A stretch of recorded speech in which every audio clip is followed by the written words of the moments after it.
အသက်60ပြည့်သွားပြီဖြစ်တဲ့မြန်မာနိုင်ငံရဲ့ထိပ်တန်းဂီတပညာရှင်ကြီးဦးချစ်စန်းမောင်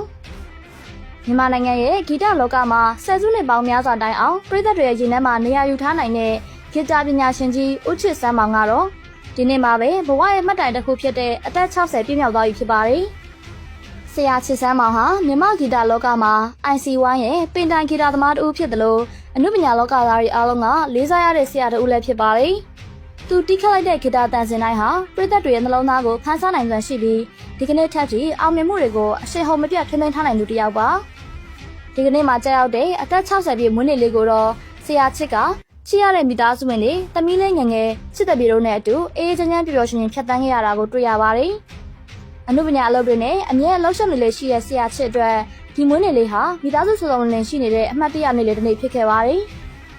ဆရာချစ်ရဲ့မွေးနေ့သတင်းကြောင့်လူမှုကွန်ရက်ဆံမျက်နှာထက်မှာတော့နာမည်ကြီးအနုပညာရှင်တွေနဲ့ဂီတဝါသနာရှင်ပြည်သက်ပေါင်းများစွာကဆရာချစ်ကျဉ်းကျဉ်းမာမာနဲ့ဂီတအတန်စင်တွေဆက်လက်ဖန်တီးပေးနိုင်ပါစေ